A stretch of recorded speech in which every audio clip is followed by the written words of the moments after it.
Hi, my name is Joseph Mayer, and today we want to look at creating a safe environment. The first group of individuals we want to look into is the elderly. And elder abuse is the knowing, intentional, or negligent act by a caregiver or any other person that causes harm or serious risk of harm to a vulnerable adult. Some warning signs of elder abuse include bruising. This can be general, like a black eye, bruises on the arm, or genital bruising, which is harder to detect unless multiple caregivers or multiple were able to detect this. And that includes bed sores as well, a little harder to detect, but can be seen by a caregiver. If there's a financial change in their situation, this can be a form of exploiting. So somebody trying to gain financially from the elderly person who maybe is stuck in their situation or stuck with this certain caregiver.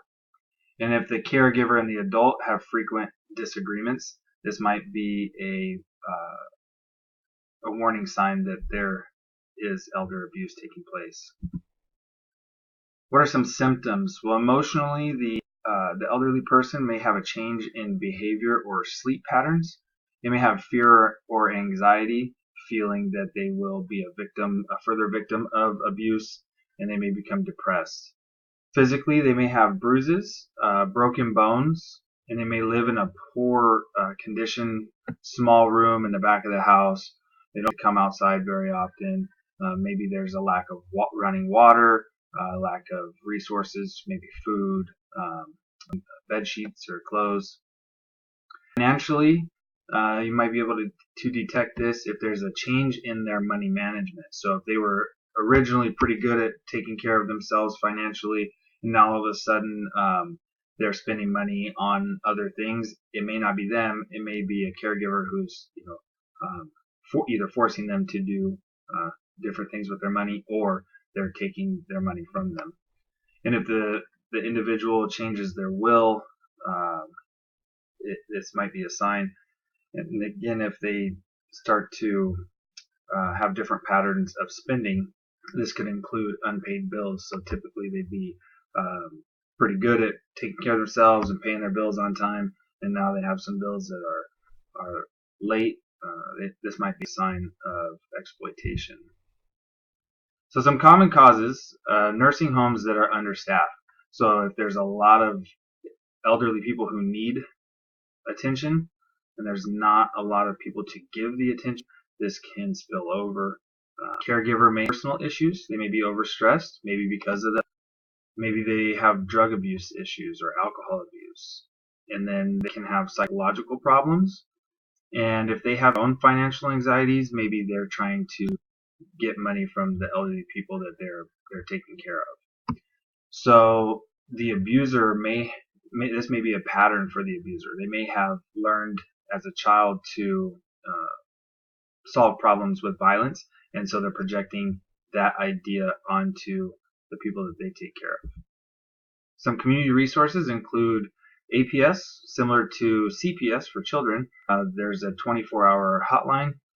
California specifically, there's an 800 number, and then Riverside County, which is where I live, there's a 951 number. At the bottom, there's a 1-800 number for an elder care, and then you can find that on the also find that on National Center on Elder Care Abuse website. The next group is children, and then child abuse is defined as the physical, psychological, or sexual assault of a child causing injury or trauma. Child abuse involves an injury or a pattern of injuries that do not result from an accident. This usually comes from willful cruelty or unjustifiable punishment of a child. So it's never okay to beat a child, but this is specifically saying the child didn't do anything wrong, yet they still receive punishment. And then a specific form of child abuse is child neglect, and this is caused by a parent or guardian failing to provide the necessary care for the child. This can be food, clothing, education, medical. Warning signs. A warning sign of child abuse is unexplained injuries or a changed explanation of an injury. Oh, I fell on my bike, or now all of a sudden, I fell coming down the stairs. Fractures, especially for 2 years old, it'd be very hard for a 2-year-old or younger to have a fracture. And then unexplained fractures in older children. If they have any injuries to the private area, this could be a sign of that. And then if they have multiple injuries, either at different times or all at the same time, healing at different stages.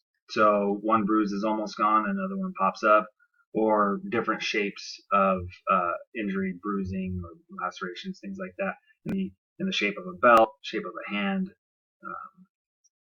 Child neglect. So if there's no supervision, the younger the child, the more the supervision. So if a really young child is outside with no parent in sight, this may be a form of neglect. If the child looks to be malnourished, if they seem to be living in an unsafe living environment, maybe no running water, just like with the elderly, no change of sheets, dirty clothes, lack of food, things like that.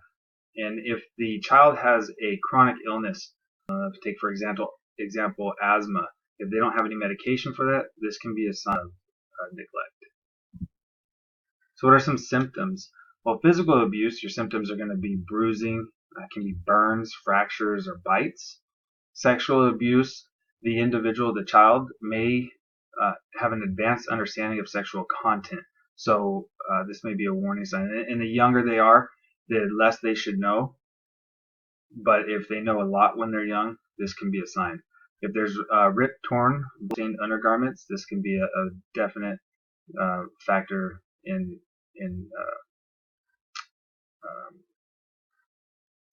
believing that there's child abuse. And so for neglect, food, no clean clothing, medical care is not given, and then education, if the child doesn't show up to school, if the parent doesn't care if the child goes to school, if there's no priority on knowledge, this can be a sign.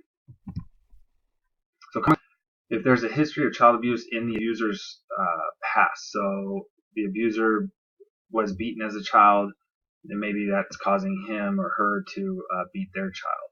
If there's substance abuse, so drugs or alcohol, financial issues can lead to child abuse, socioeconomic status or job loss. You put a lot of strain on the parent and they take it out on the child in this instance. If the child is mentally or physically disabled, this puts them at a little bit higher risk because they can't say as easily or they don't have as many contacts with people, so it's harder to detect child abuse. If there's domestic violence, so if a parent beats the other parent and then their children, or if one parent is abused by the other and then turns and takes it out on the children. And then the abuser may have health issues or mental health issues as well. Some resources for child abuse: Department of Public Social Services, and that's Child Abuse in Riverside County. Suspected Child Abuse Report, acronym SCARS. There's a local 800 number and then a national 800 number. So if you know somebody in another state, you still have a resource to be able to give to them. Child Abuse Prevention Center, it's also known as CAP, and then the Child Abuse Treatment Program, or CHAT, collaborative.org. You can find that. Next group is sexual assault. The definition of that is an act in which an individual intentionally touches another person without consent, or coerces or forces them to engage in a sexual act against their will. Includes touching, groping, rape, and in extreme cases, torture. Some warning signs if of the assaulted individual is depression. They're not really real great about themselves since sexual. They may intend to do themselves this from feelings of guilt. They may have a self-esteem. They may get sexually transmitted infections, STDs or STIs. For school-age children and college-age children, if their grades start to fall, this can be a sign. If they begin to withdraw from social settings that they typically would have been a part of. If they didn't typically use alcohol, they may start to, and if they may have an increased use of drug or the alcohol. Some symptom signs: bruised genitals or STIs, as mentioned. Behavioral: they may still wet their bed. And they may avoid taking their clothes to change in front of either friends. Say a group of girls wanted to go to and everybody was changing into their bathing suits or getting in water, and one individual chose to. This might be a sign. Emotionally, if they have previous behavior, thumb sucking would be an example. An excessive knowledge or conversation about sexual content, again, that's age related, and the younger, the less they should know, the less they should talk about it. Sexual assault, so it's not only important to know what is a common cause, but it is important to know what is not. So mixed signals do not give a free pass. No means no. If there's alcohol involved, that's no excuse. It just means that you need to be a little bit more mindful of what you're putting into your body so that you can make good choices. Clothing: if somebody's dressed provocatively, that doesn't give anybody the right to force themselves on them, and it's important to know that it's not the victim's fault. What is a common cause is that it's the perpetrator's belief that they have the right to have sexual contact with another person against that person's will. Typically, so 8 out of 10, 80% of the time, the perpetrator is someone that is known to the victim. Community resources: you can call 911.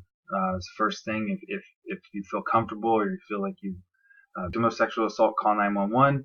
The Riverside Area Rape and Crisis Center, they have a hotline and a website. And then the California Coalition Sexual Assault web there as well. The last group is violence. And so this is defined as the violent or aggressive behavior in the home. It is typically an act of aggression intended to inflict harm on a spouse or partner. So if you feel like your partner or your domestic violence, your partner may bully, control you, usually controls the money for you to have financial stability, access to website, financials, or cash. They cut you off from usually the fear that you're able to tell somebody that can get a situation. You'll be abuse, biting, pushing, punching, pulling, sexual abuse, forcing you to do it a certain way. And then if you believe that somebody you know, the warning signs for them is that they have excessive bruising, if they have a personality change, maybe they used to be, now they're introvert. If they constantly have to check in with their everything's okay, that they're okay where they are in their hand, it's also a sign. If they make clothes sense, especially for the season, if they wear long sleeves in the summer, it may not be because they're cold, it may be because they're trying to cover something up. And if they're overly pleasing their partner, this might also be it. Symptoms can include anxiety, darkness, typically around sleeping. They don't want to fall asleep. They want to stay alert because they don't know if they're going to be a victim of domestic violence, so they stay awake. They feel sometimes that they deserve the abuse, or they feel that the abuse is their fault. After abuse, they may have flashbacks to the abuse, recurring headaches, asthma, gastrointestinal issues, pelvic pain and back pain, and then genital soreness. And those last few are typically due to a sexual assault or sexual domestic violences. So some common causes are usually it's because the abuser has a low self-esteem, extremely jealous, can't control it. They have anger issues. They believe that controlling the other individual is their right. They abuse drugs and alcohol. They have a lack of value for their partner or the opposite sex. And then in some communities or cultural influence, men are set on a pedestal where women are not valued. So this can be a reason why that they feel that domestic violence is okay. Some domestic violence community resources: National Domestic Violence Hotline, Riverside County Family Justice Center, and then the Sheepfold, which is a Christian-based organization, a website and a phone number there for them. Some references that I used. Thank you for listening.